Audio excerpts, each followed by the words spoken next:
Hello everyone, we are back again with our guest, Professor Vineet Upadhyay. Thank you so much for your time, sir. So moving on to our next question, which is related to exam stress. Sir, आपने जैसे कहा, like many students can enjoy exam and give exam without stress. So उस पे आप क्या बताना चाहोगे? See, exam is like a festival in India. आप देखोगे ना तो पूरा एक माहौल बनना शुरू हो जाता है. एग्ज़ाम आनी शुरू हो गई तो उससे पहले केबल के कनेक्शन काट दिए जाते हैं, बाहर खाने पीने पे रिस्ट्रिक्शन लगा दिए जाते हैं. कई सारी ऐसी चीज़ें जो है ना, पूरा माहौल बन जाता है. घर में भी सब लोगों को होता है, जो भी आपको देखेगा वो बोलेगा अरे पढ़ाई करो. And it creates kind of an pressure on the students. और ये एक पूरा फेस्टिवल काइंड ऑफ सीजन होता है. तो यहाँ पे मैं हमेशा ये कहता हूँ कि फैमिलीज़ को भी ये समझने की ज़रूरत है कि इसको बच्चों के ऊपर एज एन प्रेशर टूल ना यूज़ करें, बट उसको जो है वो समझा के उसको प्यार से उस चीज़ के ऊपर काम करें. और ज़िंदगी में एक चीज़ जो है पेरेंट्स और बच्चों को खास समझने जैसी है, जो मैं हमेशा हर जगह पे कोट करता हूँ कि in life no war is lost till last boat sinks. एक एग्ज़ाम क्लियर ना करने से अगर कोई बच्चे का करियर नहीं बनेगा, ये हो नहीं सकता. कई सारे ऐसे बच्चे जब हमसे मिलते हैं तो वो कहते हैं कि सर हमारा यहाँ पे एडमिशन नहीं हुआ ना तो हमारी तो ज़िंदगी ही बर्बाद हो गई. आज जब हम बात कर रहे हैं तो ये चीज़ ज़रूरी नहीं है कि कोई टॉप कॉलेजेस या जो रेप्यूटेड कॉलेजेस हैं उसमें ही पढ़ा हुआ बच्चा जो है वो आगे बढ़ पाएगा. कई सारे ऐसे लोग हैं जो अलग अलग कॉलेजेस और अलग अलग बैकग्राउंड से आते हैं और वो लोग भी आगे बढ़ पाते हैं.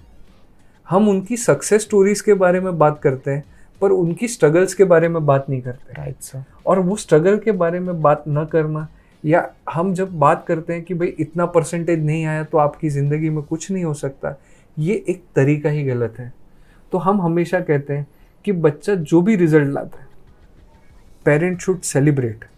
और अगर आप देखेंगे ना तो राहुल, पंचायत नहीं, एक वेब सीरीज था कोटा फैक्ट्री. Right sir. उसमें एक बहुत बढ़िया डायलॉग था कि एक पेरेंट जो है वो अपने सर के पास जाता है और बोलता है कि बच्चा जो है वो निराश हो गया है और उसको इस चीज़ का बहुत अफसोस है कि वो क्लियर नहीं कर पाया.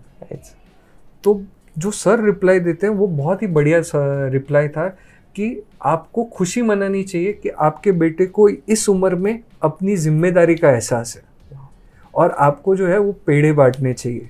कहने का मकसद ये है कि बॉस, जब हम इन चीज़ों के बारे में बात कर रहे हैं ना, एग्ज़ाम जो है वो एक ज़िंदगी का पड़ाव होता है, ना कि वो ज़िंदगी है. तो ज़िंदगी में एग्ज़ाम्स आते जाते रहेंगे, ज़िंदगी जाएगी ना तो वो वापस नहीं आती. और ये चीज़ के ऊपर बात करने की ज़रूरत इसलिए भी है क्योंकि कुछ स्टैटिस्टिकल फिगर रख दूँ राहुल, कि इंडिया में सबसे ज़्यादा suicide of a children is happening. और वो जो है वो ज़्यादातर उसके पीछे पढ़ाई लिखाई जो है वो एक मूल कारण होता है जिसकी वजह से जो है बच्चे ये करते हैं. जैसे कुछ वक्त पहले ही एक इंसिडेंस जो हुआ था घाटकोपर के अंदर, जहाँ पे जो है सिर्फ पेरेंट ने इतना कहा कि आप पढ़ाई करो, आप साइंस में वीक हो, आपको थोड़ी मेहनत करने की ज़रूरत है. और बच्चे ने फ्रस्ट्रेशन में जो है वो ही jumped out of his house. ये जब मैं एग्ज़ाम स्ट्रेस के बारे में, एन्जॉइंग एग्ज़ाम स्ट्रेस के बारे में जब बात करता हूँ ना, मेरा ये मिशन है. मैं चाहता हूँ ये कि इंडिया में किसी भी बच्चे को जो है ना पढ़ाई लिखाई की वजह से अपनी जान नहीं गंवानी पड़े. और ये इंटेंशन के साथ हम लोगों ने ये पर्टिकुलर कम्युनिकेशन चालू किया कि एग्ज़ाम का जो स्ट्रेस होता है उसे एंजॉय करो, आप रेगुलर पढ़ाई लिखाई करो. आजकल मैं जब देखता हूँ, काफ़ी सारे यंगस्टर्स से बात करता हूँ, आजकल 10 साल में मैंने तकरीबन 10,000 से ज़्यादा बच्चों को पढ़ाया है. तो काफ़ी दफ़ा जो एक अप्रोच चेंज देखा है कि 10 साल में ये चेंज आ गया है कि बच्चे होते हैं वो बोलते हैं सर हम एग्ज़ाम के दिन ही पढ़ाई करेंगे और पास तो हो जाएंगे.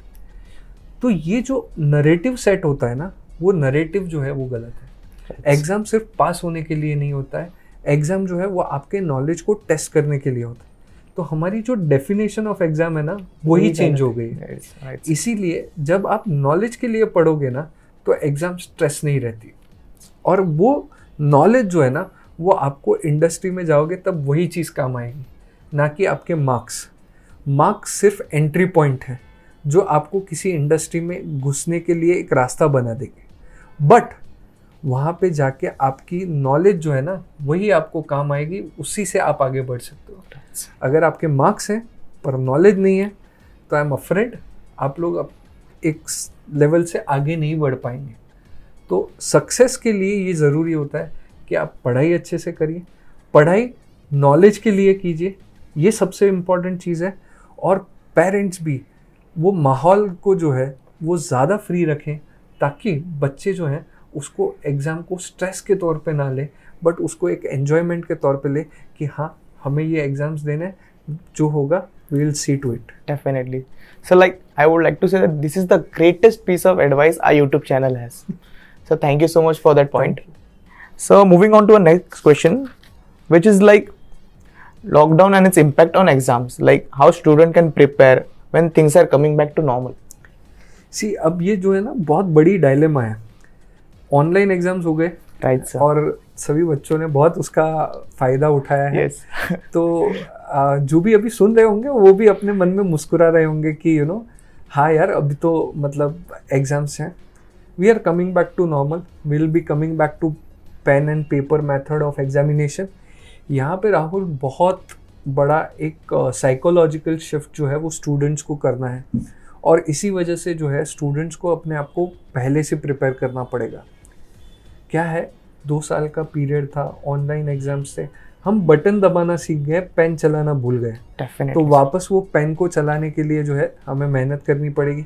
दूसरी एक चीज़ होती है ऑनलाइन एग्ज़ाम्स में कई सारे लूपहोल्स भी जो लोगों ने एक्सप्लॉइट किए हैं। Yes. बच्चों को मालूम होता है एग्ज़ाम्स के लूपहोल्स कैसे एक्सप्लॉइट करना, और मैं कैमरा पे ये चीज़ नहीं बोलूँगा, बट हाँ सबको मालूम है। Yes. तो ये चीज़ों के अंदर अब जो है जब आपके ऊपर सुपरविजन होगा, जब आप पेन एंड पेपर लेके बैठेंगे, आपको एग्ज़ाम जो है वो एक कंट्रोल्ड एनवायरनमेंट में देना पड़ेगा, तब जाके जो है आपकी मेंटल प्रिपरेशन जो है वो बहुत ज़्यादा रोल प्ले करेगी।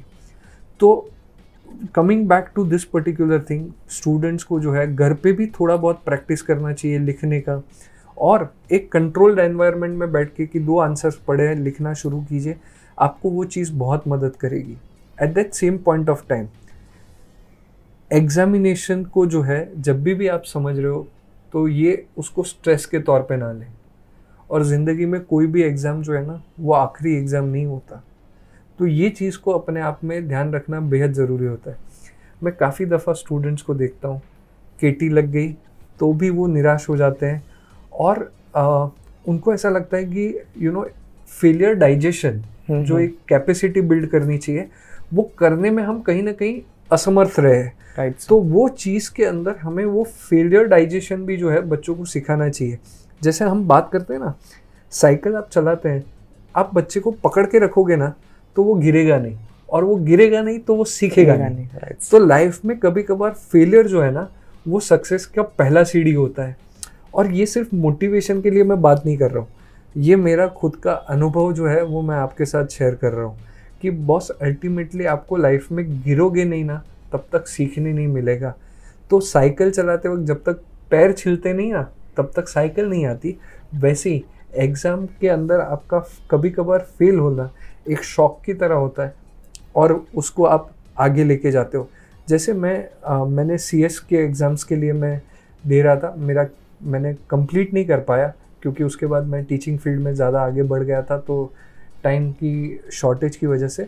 पर जब भी मैं एग्ज़ाम देता था और मैं रिज़ल्ट मेरे फेवर में नहीं आता था, तो I never use to get bogged down by that. Okay, मैं ये सोचता था कि या मैं नहीं या इंस्टीट्यूट नहीं, Right. मैं पास तो होऊंगा, मेरे को CS तो बनना है। तो ये जो अप्रोच होता है ना, वो अप्रोच आपको मोटिवेट करता है आगे पढ़ने के लिए। Definitely. तो ये मोटिवेशन जो है ना वो अपने आप को देना बहुत ज़रूरी है। आप जब ये मोटिवेशन दोगे, आप ये सोचोगे अरे हाय मेरा ये कुछ नहीं हुआ, ऐसे करके बैठने से चीज़ें काम नहीं करेंगी, या आपके लिए वो चीज़ें आगे नहीं बढ़ेंगी। तो आपको अगर लाइफ में आगे बढ़ना है ना तो फेलियर को डाइजेस्ट कीजिए और उसी के साथ आगे बढ़िए। डाइजेशन आपका बढ़ गया, इम्प्रूव हुआ, तो आपको लाइफ में बहुत काम आएगा। और लाइफ के बहुत सारे ऐसे एग्जामिनेशंस होते हैं जो पेपर पे नहीं होते, उसके फेलियर्स को भी डाइजेस्ट करने में आपको मदद मिलेगी। Very well answered, sir. So, इस कंटेंट से हमें ये सीख मिलती है like failure digestion should be your first step to success. Yes. Thank you so much for your time, sir. Thank you.